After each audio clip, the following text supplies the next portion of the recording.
लोग सोचते हैं कि कहानी अभी खत्म हो चुका है, पर असली खेल तब शुरू होता है जब मौत खुद एक खिलौना के रूप में लौट आया। और वो शुरू हुआ एक गुड़िया से जो अब मेरे दोस्त किशोर की घर पर था, मौत बनकर। रात को मुझे बिल्कुल भी नींद नहीं आया। मेरे कमरे के हर एक दीवार मुझे जैसे घूर कर देख रहा था। सिर्फ वो गुड़िया, किशोर की लाल आंखें और वो धागा, वही सब मेरे मन में और मेरे दिमाग में घूम रहा था। सुबह होते ही मैं सीधे गांव के एक सबसे पुराने पंडित जी के पास गया।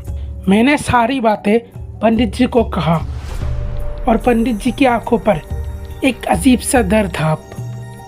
उन्होंने बताया कि मैंने उस गुड़िया को देखकर उसे छूकर बहुत बड़ी गलती कर दिया।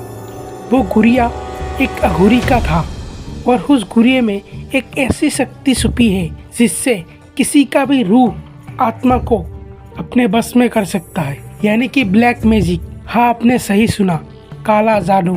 उसके बाद एक और खौफनाक सच पंडित जी ने कहा, जिसके भी हाथ पर उस गुड़िया का लाल धागा बंधा होगा वो पूर्णिमा की रात को उसे बलि देने वाली है।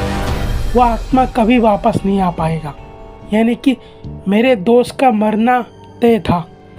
अब किशोर की जान पूरी तरह उस गुड़िया की हाथ पर था। रात के 9 बज रहे थे। मुझे खबर मिली किशोर घर पर नहीं है। सन्नाटा और अंधेरा मुझे उस शापित घर तक ले आया। दरवाज़ा खुद ही खुल गया। अंदर जो मैंने देखा उसने मेरी रूह हिला दिया। मैंने खिड़की से देखा, किशोर पीपल के पेड़ के नीचे बैठा था। सामने वही गुड़िया रखी थी। उसकी लाल आंखों में आग थी, जैसे वो इंसान ही ना हो। मैं दौड़कर उसके हाथ से धागा निकालने लगा। गुड़िया की आंखें लाल चमक उठी और जैसे ही धागा खुला, पीछे से किसी ने मेरे सिर पर वार किया। सब कुछ काला पड़ गया। आंखों में अंधेरा छा गया और मैं वहीं पर बेहोश हो गया। कुछ देर बाद जब मेरी आंखें खुली, मैं हड्डियों से बना एक चक्र के अंदर था। सामने किशोर पड़ा था, बीच में वही गुड़िया और उसके पास एक दरबना परछाई था। शायद वो वही अघोरी है जो हंसी में मौत सुना रहा था। सबने सोचा मैं मर गया, लेकिन मैं कभी नहीं मरता। अजीब सा डरावना आवाज था उसका।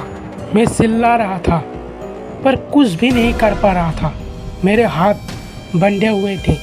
तभी दरवाज़ा टूटने की आवाज़ आई और पंडित जी और पुलिस अंदर घुस गया। पंडित जी ने चुपके से गुड़िया की धागा निकालकर और आग में जला दिया। गुड़िया की सीख ने पूरा घर हिला दिया था। पुलिस ने अघोरी को जंजीर में बंद कर ले जा रहे थे। इसलिए नहीं कि वो ब्लैक मैजिक कर रहा है, क्योंकि पुलिस इन सब बातों पर विश्वास नहीं करते, बल्कि उस घर में जो पति पत्नी रहते थे उसी अघोरी ने उन दोनों को मारा था। इस वजह से पुलिस उसे पकड़ कर ले गया। तब मुझे समझ आया, असली खेल उस गुड़िया का नहीं, उस अघोरी का था जो अब असम के जेल के अंदर बंद है।